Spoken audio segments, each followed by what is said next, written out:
Tá chegando a data limite para a declaração do imposto de renda de 2020 e tem muita gente que ganhou uma bela de uma grana com cripto nesses últimos anos, especialmente 2020, e agora tá olhando e pensando: putz, o que eu fiz? Eu tô ferrado, o que eu vou fazer com isso, meu Deus? E pensando bem, eu tenho uma grana legal, talvez eu queira sair do Brasil, mas eu posso?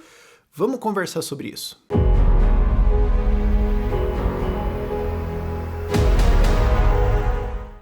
E eu tô falando sobre isso porque a gente atendeu vários casos sobre isso na SETI só essa semana agora, né? Agora eu tô gravando isso no sábado. A SETI, caso você não saiba, é uma empresa que eu sou sócio, ela é sediada lá na Estônia. Os nossos consultores estão fora do Brasil, os meus outros sócios também estão fora do Brasil, em que a gente te ensina como você pode usar outras jurisdições, outras legislações pelo mundo para ter empresas, para de repente ter contas bancárias, para de repente ter proteção de patrimônio e várias outras coisas, como você pode sair do Brasil e como você pode usar todo esse sistema legal para se proteger contra estados, para pagar menos imposto legalmente, tudo que a gente ensina está dentro da lei, e como você pode viver de uma maneira mais livre, certo? Então a gente atendeu vários casos essa semana, eu pensei, cara, eu deveria gravar um vídeo sobre isso, porque deve ter muita gente na dúvida, não só porque ganhou algumas centenas de milhares de reais, ou no caso alguns milhões de reais, tem casos, mas também com quem tá entrando agora, ou que já tá começando a crescer alguma coisinha e fala, cara, talvez esse seja eu daqui 1 ou 2 anos, já é bom eu saber o que eu posso fazer, ou o que eu vou precisar fazer, quais são as minhas alternativas, pra eu já saber a direção, certo? E outra coisa, alguém pode olhar pra esse vídeo aqui e falar, o Rafael tá falando pra você declarar Bitcoin. Se você ver esse vídeo e falar isso, tu é um canalha com zero capacidade intelectual de interpretar coisas básicas, ok? O que eu tô dizendo aqui é como você pode, se você quiser, usar outras jurisdições para se proteger. Se você não quiser, e quiser fazer vou morar atrás da moita para sempre, tá bom, faz o que você quiser. Eu só tô dizendo que tem muita gente que acha que assim, se eu usar alguma outra empresa em um outro país para ter bitcoins lá e eu não sou mais residente fiscal no Brasil e tudo mais, porque isso tá lá na minha empresa, a Receita Federal vai pegar um avião e ir pra lá e me executar na minha casa. Não, calma, ok? Calma. Tem muitas coisas muito mais fáceis, muito mais simples e seguras que você pode fazer pelo mundo, e eu acho que é importante que as pessoas saibam isso, porque um conceito básico para você entender quando a gente tá falando de outras jurisdições, propriedades, renda, ganhos gerais de investimentos, etc. E isso não é só sobre criptos, eu acho que se aplica especialmente para criptos, mas não é só sobre isso. Mas para tudo na vida é o seguinte, quando isso não está dentro de alguma papelada, dentro de alguma empresa, dentro de alguma coisa formalizado, certinho ali, vários outros estados podem alegar, isso é meu. Porque não tem ninguém dizendo, não tem nada feito. Então, de repente, você tem cripto que você comprou com renda sua que você obteve aqui em reais, mas você comprou numa exchange chinesa, sei lá como isso aconteceu, mas enfim. E aí, de quem que é? Se isso não tá em nenhum papel, nada, de repente pode acontecer do governo chinês ir lá e confiscar teus Bitcoin dentro de uma exchange chinesa, por algum motivo qualquer, convenhamos, o governo chinês, eles não precisam de motivo pra nada, ou o Brasil pode falar, ou vai saber? De quem que é? Aonde que tá? Agora, se você tem isso dentro de uma holding patrimonial colocada dentro de Liechtenstein, tá tudo dentro do papel, tá tudo certo, tá aqui, tá dizendo quem que é. Quem quer disputar vai ter que entrar com um processo, ir pra esse outro país, encher o saco e tudo mais, e daí você não é mais residente tributário, porque se você ainda é residente tributário do Brasil e tem empresa no exterior, isso fica meio complicado. Mas se você já saiu do Brasil e tudo mais, e tá tudo estruturado, se algum desses países quer falar, é meu, vai ser muito mais difícil pra ele fazer isso. Porque já tá em algum lugar. Isso é um conceito básico pra entender aqui. Eu não tô falando que você tem que fazer isso e tudo mais, só tô falando, entenda isso, você está muito mais seguro, e tem várias jurisdições que são muito mais amigáveis a cripto. Hoje você deveria considerar a China como uma jurisdição hostil, que ainda não se deu trabalho de ir pra cima de você, mas convenhamos, é uma questão de tempo. O Brasil é uma jurisdição muito mais neutra. Agora você tem outras jurisdições pelo mundo, não só países, mas subsets de jurisdições ou regimes tributários especiais dentro de estados ou regiões dentro de outros países, que podem considerar a cripto como só um ativo genérico que dá renda, e tudo bem, você pode declarar aqui, pode só considerar como moeda, então como é moeda, não vai ter imposto de ganho de capital, ou que nem sequer tem alguma consideração e só fala, tá, bota aí no papel e foda-se, eu não ligo, cara, dane-se, segue o baile. São jurisdições muito mais amigáveis, muito mais seguras, e com uma chance, não só por causa do país que eles são, mas também por causa da cultura dos países e o fato que eles não estão falindo ou não são ditaduras malucas, a chance deles irem pra cima de você e tentar roubar você descaradamente é muito menor, e você vai ter muito mais tempo de aviso. Porque, convenhamos, tem alguns países no mundo hoje, tipo a China, onde, assim, amanhã alguma coisa pode acontecer. Tem agora essa notícia que saiu de que eles estão indo atrás de mineração e tudo mais. Você olha e fala, cara, eles vão mesmo, porque todo mês a China fala que, agora nós vamos, hein? Mas um dia desses eles vão. Então, assim, é legal você ter fundos lá parados numa exchange chinesa e tudo mais, torcendo pra... E por que você faria isso quando você pode ter isso dentro de uma empresa, não ser mais residente tributário do Brasil, dar a saída definitiva, estar em outro país, ter essa empresa sua em outro país e ela tem fundos lá de investimento, e esses fundos estão, na verdade, numa cold wallet que está com você na sua pessoa nesse outro país, então muito mais protegidos de confisco do país onde eles estão formalmente registrados. E nada disso é legal! Tipo, não tem nada errado nisso. E outro problema também de você fazer o vou ficar escondido pra sempre, que se você quiser fazer, beleza. Você pode falar, não, mas nunca vai dar problema, porque quando eu for fazer isso aqui, já vai ter jurisdições independentes, vai ser muito mais fácil pra mim. Tá bom, não, eu entendo você acreditar nisso. Mas sabe que tem um outro problema também, que às vezes as pessoas não pensam, que é o seguinte. Digamos que você precisa sair do Brasil, não é nem você quer. Por que você precisaria? Sei lá, mano, o Lula ou o Ciro Gomes foi eleito e agora todo mundo que tem Bitcoin vai ser confiscado ou vai ser convocado pela Receita ou alguma coisa. E como que eles sabem disso? Cara, eles simplesmente foram atrás e todo mundo tá falando sobre isso na web. Eles pegaram todo mundo que teve registro em algum ponto em exchange, todo mundo vai ter que se explicar. Autoritarismo aberto mesmo, tô falando aqui. Tipo, esquece lei e tudo mais. Digamos que você olhe, isso vai acontecer e você tem que sair, tá. Você tem que sair. Tá, então agora você tem que ter despesas em outro lugar. Como é que você vai justificar isso? Você pode até manter um estilo de vida mais simples e tudo mais, mas assim, quero comprar uma casa, um carro, alguma coisa. Mas eu não quero agora. Tá, mas digamos, 5 anos pra frente, você conhece uma pessoa, vai casar, vai comprar uma casa. A vida acontece. De onde que veio a origem desses fundos? Não tem. Como é que eu sei que eles são fundos lícitos? Não sei. Quem que vai confiar nisso? Quem que vai aceitar vender um imóvel ou fazer uma constituição de empresa ou um carro em cima disso? Seria muito mais simples você falar, cara, são dividendos de uma empresa que eu tenho. Tá aqui empresa, tá aqui legítimo, são dividendos. Você não precisa nem falar que é cripto. Tipo, você pode fazer uma organização tal, aonde você consegue provar a sua origem de fundos, ter isso tudo no papel operacionalmente certinho, e ainda assim não falar pra basicamente ninguém que isso é cripto. E tudo isso legalmente dá pra fazer. Então, caso você precise, numa situação emergencial, é mais fácil operacionalmente para você ter isso organizado e ter isso colocado em jurisdições seguras, em jurisdições que nem querem sequer saber se aquilo é cripto, mas você pode ter, eu tenho esse patrimônio lá X no papel, que não tá nem sequer no controle daquele governo. É muito mais fácil isso e você conseguir provar tudo e viver em paz, do que você morar atrás da moita. Você consegue? Sim. Você pode fazer isso se quiser? Sim, mas vai ser uma dor de cabeça muito grande. E, de novo, você ter isso estruturado não é o pesadelo infinito do mundo, tá? Você não tá instantaneamente aceitando o comunismo no planeta caso você faça isso. Você só tá usando as estruturas que outras jurisdições te fornecem para você se defender de estados que querem, de fato, acabar com a tua vida. O que tá de errado nisso? E se o teu patrimônio já tá nas centenas de milhares de reais ou de milhões, os custos para você montar isso tudo são banais, cara. Sabe, não é... Assim, não vai ser de graça, não vai ser um churrasquinho, mas muita gente, às vezes, que existe muito pouca informação nisso, acha que vai custar, assim, 100, 200, 300 mil reais, 1 milhão de reais pra montar isso, uma puta manutenção. Não. Não vai ser de graça, vai estar na casa de milhares de reais o que você vai ter que fazer tudo. Mas assim, proporcional ao que você tem,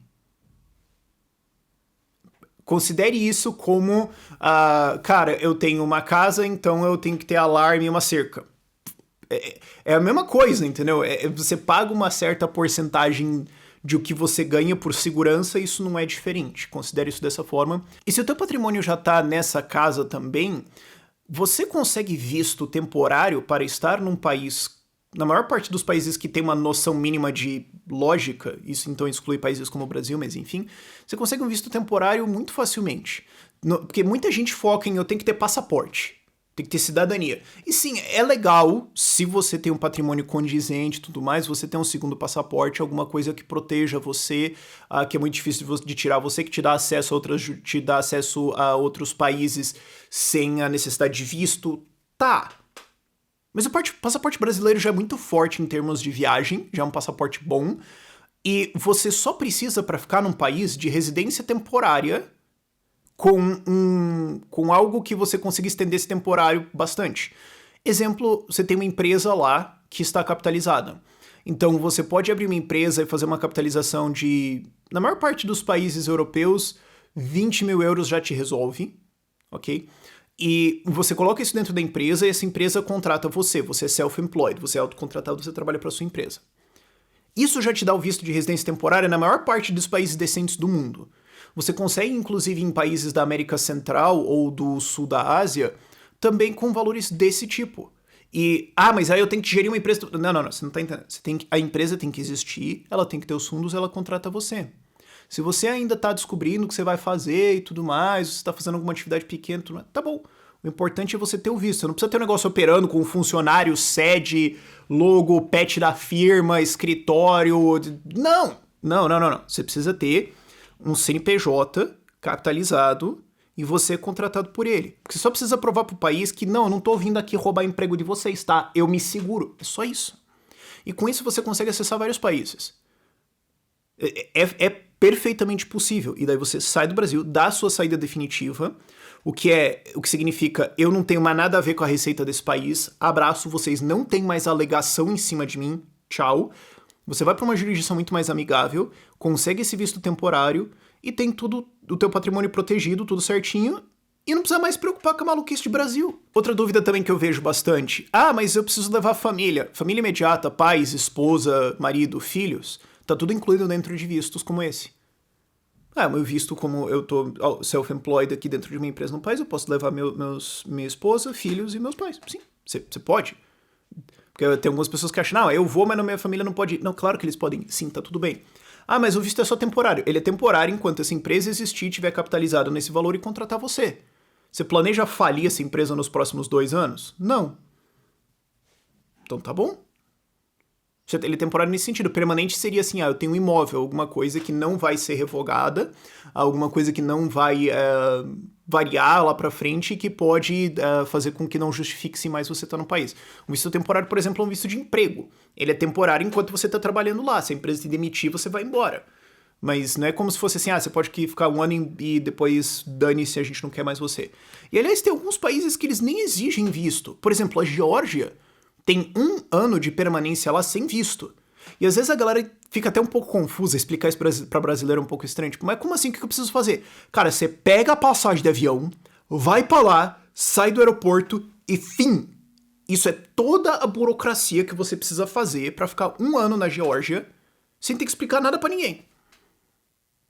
E com isso você já pode abrir uma empresa lá, você já pode começar a se situar lá, já pode dar a sua saída definitiva do Brasil, e você vai ter 1 ano inteiro pra ver se você fica lá, se você vai pra outro país, o que você vai fazer, sem ter que explicar a vírgula do que você tá fazendo pra qualquer estado do mundo.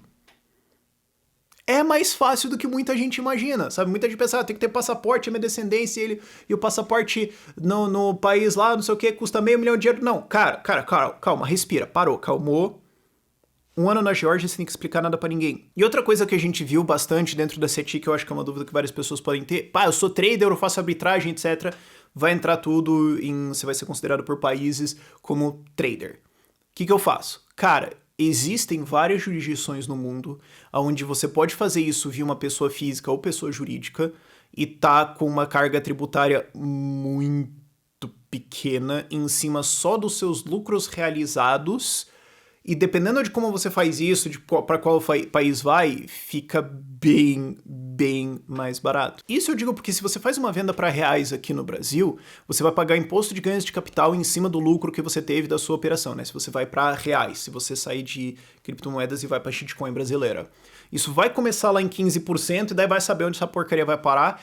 E não é só o que é hoje, mas também vamos pensar assim, digamos que porque eu não quero vender agora, então isso não me preocupa. Digamos que alguns anos passaram, alguma coisa política maluca aconteceu aqui no Brasil que você é forçado a vender, ou eles falam, não, quer saber? Vamos só taxar a valorização de agora em relação ao que tinha anterior. Ah, mas eu não declarei. Não, cara, a gente puxou aqui um monte de exchanges, a gente acha que você tem tanto, você vai ter que pagar. Esses tipos de coisas podem acontecer. Ah, mas imposto não retroage. Cara, você realmente quer usar de argumento comigo o argumento de ah, mas isso não é legal, eles não fariam isso. É claro que eles fariam isso. Especialmente se o país quebrar, tá? Então, assim, você pode pagar muito imposto aqui no Brasil caso você tenha que vender, ou podem até resolver tributar ganhos que você não realizou ainda. Já estão discutindo fazer isso de algumas formas diferentes nos Estados Unidos. Ok? Então, até isso chegar aqui, cara, especialmente numa situação em que o Brasil de repente quebra, pode acontecer. Então, você pode ir para outros países em que os impostos de ganho de capital são muito menores. Você pode ir para países onde não existem impostos de ganho de capital. Isso, claro, tendo dado saída definitiva do Brasil, né? Você não tem uma relação com a Receita Brasileira, tchau. Você pode estar em outros países que não têm esses ganhos de capital. Pode estar em outros países onde você consegue estruturar isso de uma maneira muito melhor e fazer isso tudo pagando muito menos, ou em alguns casos nenhum imposto em cima disso. E viver como um trader. Ah, isso aqui é a minha profissão, eu tenho uma empresa que faz isso aqui, então a empresa que me dá o visto, ok, eu posso ficar aqui. Você pode, inclusive, fazer um nomadismo digital, onde você está oscilando entre vários países, então nenhum deles tem uma residência tributária em cima de você, e as suas atividades estão dentro de uma empresa em um país que é uma jurisdição extremamente amigável. Você reduz pesadamente a sua carga tributária fazendo isso. São todas opções que você tem. São todas coisas que, se você já está com patrimônio na casa de centenas de milhares de reais, ou na casa de milhões, o que é a realidade para várias pessoas que estavam comprando Bitcoin em 2014, 15, 16 e deixaram quieto, fizeram algumas coisas de lá até agora, você não precisa mais estar no Brasil, você não precisa mais ter nada a ver com esse país. Você pode se estruturar e daqui a alguns meses estar vivendo uma vida muito melhor em outro lugar. Tem várias opções e daí depende muito de o que você quer, qual a sua situação familiar, qual que é a vida que você quer ter pra você, dá pra brincar nisso bastante. Então, se você quer saber mais sobre isso, se você precisa de ajuda pra estruturar isso, ou se você já tá vendo, agora meu patrimônio não tá tanto nisso, mas eu já quero já ir entendendo como é que eu vou montar isso pra frente, o que vai ser minha vida, a CETI pode te ajudar. Contata a gente, o site vai estar aqui na descrição, você pode mandar um e-mail pra gente, o e-mail vai estar aqui na descrição do vídeo. A gente responde todos os e-mails, confira essa caixa de spam, porque teve vários que a gente respondeu que foi pro spam, ok? A gente responde todos eles com algumas coisas de dúvidas básicas, explicando e tudo mais. E se você quiser ir pra frente, a gente marca uma ligação, a minha equipe vai te atender, em que você vai explicar a tua vida ali, o que está acontecendo, como que você fez tudo, o que você quer fazer da sua vida, quais são os países que você quer ir. A gente tira as suas dúvidas, explica isso ao longo de 1, 2 horas de ligação se for necessário, e te dá um relatório de, tá aqui as suas opções. Eis os países onde você pode ir, onde você pode ter uma empresa, onde você pode ter uma conta bancária, ou você pode oscilar entre esses 3 países, ver o que você acha mais legal daqui, pensa um pouco, você não precisa decidir agora. Ou que de repente você quer viajar para um dos 2 países, testar alguma coisa, ver como é que vai ser, ok. E quando você quiser botar isso para rodar, falar, vamos, a gente consegue te indicar quem que faz essas aberturas de contas de empresas, quem que pode te receber lá, quem que pode te facilitar isso. Então não é só, hipoteticamente, faça isso aqui. Não, tá aqui um mapa aí das pessoas que você pode confiar para estruturarem isso para você, já tem várias pessoas ativando planos que a gente ajudou eles a fazer. Então, e durante esse processo de ativação também a gente te ajuda a tirar dúvidas e implementar isso. Então você não vai estar só dane-se, voa aí, a gente consegue te ajudar na montagem disso tudo também. E eu sei que ficou um vídeo meio longo, mas eu sei que é um assunto importante para muita gente aí, para você se proteger do Estado vir para cima de você. Se ficou dúvidas sobre esses temas de maneira geral, pode botar aqui nos comentários, eu quero ver o que está acontecendo, ajudar vocês a entender isso e quem sabe criar novos materiais ou produtos e tudo mais para outras pessoas. Uma coisa que eu quero fazer ainda é criar algum produto, pode ser um e-book, um livro, um curso, eu não sei exatamente, mas para quem está na casa de centenas ou milhares ou dezenas de milhares de reais em cripto, para entender o que você precisa fazer aqui dentro e quais são as possibilidades que você tem quando você sair, como já ir fazendo pensando que você vai sair, esse tipo de coisa. Isso é uma coisa que pode vir lá na frente, talvez 2022, não sei. Talvez tenha interesse nisso, mas enfim. Deixem suas dúvidas aqui na descrição, nos comentários. Por esse vídeo é isso. Tchau, tchau.